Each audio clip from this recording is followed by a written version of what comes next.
তাহলে আজকের টপিক হলো প্রথম অ্যাকোয়ারিয়াম নেওয়ার কয়েকটা ভুল যেগুলো সবাই করে, বিগিনাররা, কিন্তু আপনার করতে হবে না। আমি বলছি, আমি করেছি আপনার জন্য। প্রথম অ্যাকোয়ারিয়াম নেওয়ার সময় আপনার প্রথম কথা মনে রাখতে হবে কি, যে বড়ো না, ছোটো নিতে হবে। কোনো 1.5 ফুট 1 ফুট এরকম, ঠিক আছে, আর কিছু না। আর হার্ডস্কেপ দেবেন যখন আপনি, তখন বাস গ্রাভেল, আর কিছু না। গ্রাভেল আর একটা স্টোনগুলো বাস যেন এজ শার্প না হয়, আর কিছু না। তাহলে মাছের অসুবিধা হবে যদি এজ শার্প হয়। নিয়ে এখন আপনি এলেন, কিন্তু আপনি প্ল্যান্টেড সেট আপ বানাবেন না। প্ল্যান্টেড সেট আপে আপনার অসুবিধা হবে, অ্যালগি গ্রোথ, সব কিছু এরকম জিনিস, অনেক কিছু অসুবিধা হতে পারে। তারপর ফার্টিলাইজার, লাইটিংয়ের অসুবিধা, এসব জিনিস হলো মেন অসুবিধা যেগুলো প্ল্যান্টেড ট্যাঙ্কে হয়। আর একটা জিনিস, আপনার এখানে রিসার্চ করতে হবে। আপনি খালি যেই কিনলে হবে না, যাওয়ার আগে আপনার দেখতে হবে কি যে অ্যাকোয়ারিয়ামের দাম কত আছে, অ্যাকোয়ারিয়ামের দাম, মাছের দাম, ওষুধের দাম। এখন আমরা সবাই করেছি।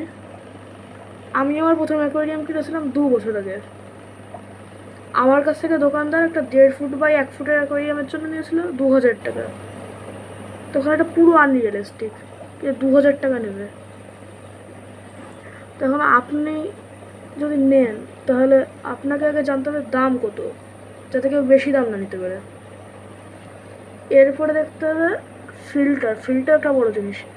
আপনি খালি এয়ার পাম্পকে ফিল্টার বললে হবে না। এয়ার পাম্প আর ফিল্টার আলাদা জিনিস।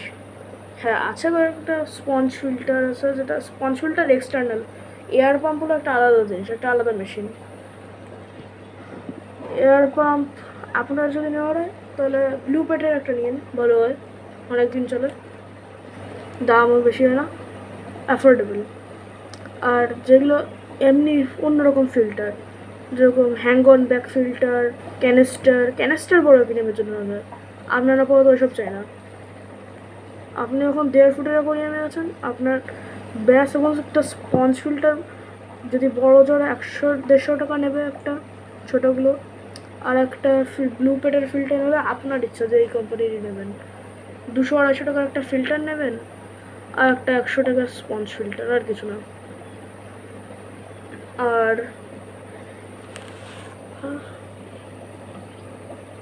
মাছ, হ্যাঁ মাছ, ছোটো অ্যাকোয়ারিয়ামে বড় মাছ রাখা যাবে না প্রথম কথা, কারণ আপনি কয়দিন নিলেন, তারপরে হবে অসুবিধা।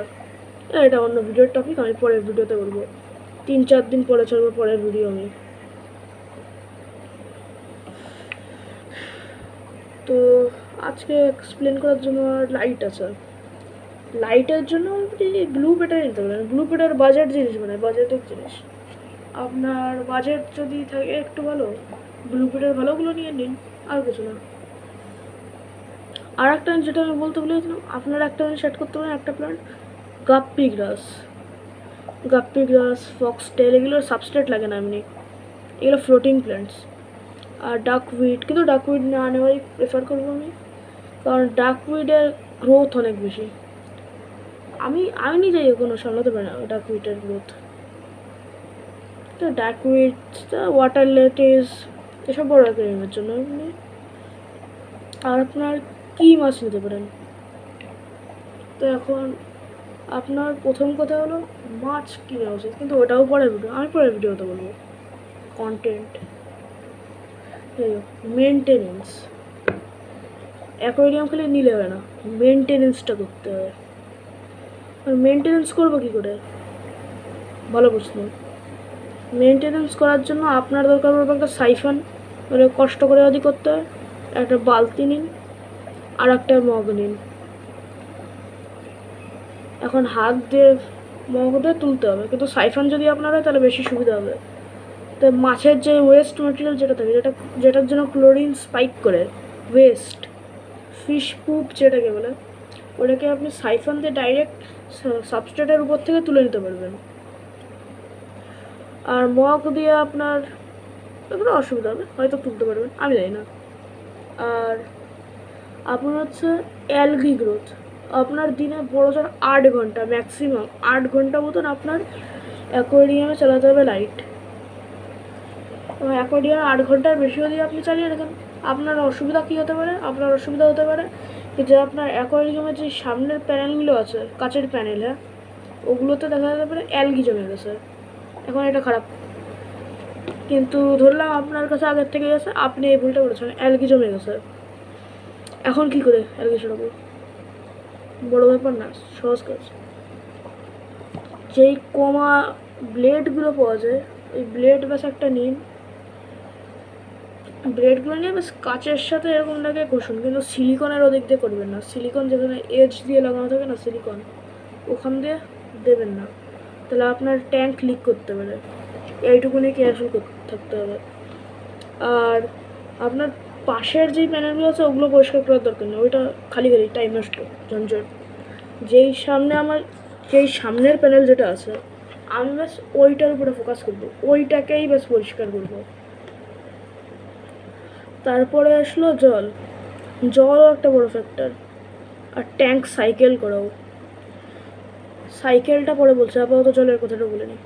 আপনি যে কোনো জল অ্যাকোয়ারিয়ামে দিতে পারেন না, দেওয়ার জন্য আমার সবচেয়ে প্রথমে চাই সাইকেল ওয়াটার। যদি অন্য অ্যাকোয়ারিয়ামে কারো কাছে থাকে নিন, ওটাই নিন, কিন্তু আমি আপাতত প্রথম স্টার্টার বলছি।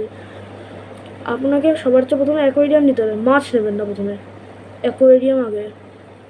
নেওয়ার পরে আপনি সাবস্ট্রেট দিয়ে সব কিছু সেট আপ করে ফিল্টার অন করে রেখে একটু তারপরে লাইটটা অন করে রাখবেন। আর ফিশ ফুডও তখনই কিনবেন একবারে। ফিশ ফুডের ব্যাপারে একটা পরের শর্ট ভিডিওতে বলে দেবো যে কোনগুলো নেওয়া ভালো কোন মাছের জন্য। যখন অন করে রেখে কয়েকদিন আগে থাকতে হবে, 1-2 দিন, তারপরে অল্প একটু ফিশ ফুড এরকম পাউডার করে ওটা দিয়ে দেবেন। তাহলে যে বেনিফিশিয়াল ব্যাকটেরিয়া যেগুলো হয় ওগুলো তাহলে তৈরি হবে। তারপরে 50% ওয়াটার চেঞ্জ, তারপরে ওতে মাছ ফেরত দিন, জল দিয়ে পুরো ফিল করে দিন, যেটুকুনি জল নিয়েছেন ওটুকুনি ফিল করুন। তারপরে মাছ নিয়ে আসুন, নিয়ে এসে অ্যাক্লিমেট করে ছাড়ুন। হ্যাঁ, আর জলের যে ব্যাপারটা আছে, আরে সাইকেল করা বললাম, যাই হোক। আর জলের যে ব্যাপারটা আছে, আপনি কলের জলে যদি আয়রন বেশি হয় তা কী করবো? কলের জলে যদি ক্লোরিন থাকে তাহলে কী করবো? ট্যাপের জল, কলের জল, এগুলো তাহলে আমাদের করতে হবে। কলের জলে যদি ক্লোরিন হোক, যাই হোক, ক্লোরিন আয়রন যাই হোক, একটা বালতি নিন, 2 দিনের জন্য রেখে দিন। জল পাল্টানোর আগে 2 দিনের জন্য রেখে দিন। রাখার পরে আপনার ওই ক্লোরিনটা বাষ্প হয়ে উঠে যাবে, আর যে আয়রন আছে ওটা ডেন্স হয়ে বালতির তলায় পুরো জমা হয়ে যাবে। তারপর বাস জলটা নিয়ে দিয়ে দিন, ব্যাস, আর কিছু না। আর যেটা আমিও ভুল করতাম ওইটা হলো কেনা জল যেগুলো ড্রামে করে পাওয়া যায় ওগুলোকে অ্যাকোয়ারিয়ামে দেওয়া, ওটা করা ঠিক না। ওতে মেনলি হয় কি, ওতে ওষুধ দেওয়া থাকে, ওই ওষুধে মাছের অসুবিধা হয় মাঝে মাঝে। আর আপনার কয়েকটা মেডিসিন লাগবে, মেডিসিন এগুলো নিয়ে রাখবেন সবসময়, মেডিসিন ক্যাবিনেটে রাখবেন মাছের জন্য। এটা হলো অ্যান্টিটিক, মিথাইলিন ব্লু, সবসময় লাগে না, মাঝে মাঝে লাগে, আর রক সল্ট, আর আর কিছু লাগবে না। আর ওয়াটার কন্ডিশনার আর বেনিফিশিয়াল ব্যাকটেরিয়া যদি আপনার ধৈর্য না থাকে অত, আর কিছু না। তাহলে আমার আজকের টপিক পুরো। আর একটা বোনাস জিনিস, আপনার সপ্তাহে একবার পাল্টানো উচিত জল, একবার 20% মতন পাল্টে দিন, ব্যাস, আর কিছু না। তো আজকের ভিডিওর জন্য এটুকুনি। 3-4 দিন পরে আর একটা ভিডিও বেরোতে আসবে, যদি এতে রেসপন্স ভালো হয় আমি কালকেই ছাড়বো। যদি রেসপন্স এরকম একটা না পাই 3-4 দিন পরে ছাড়বো, ঠিক আছে?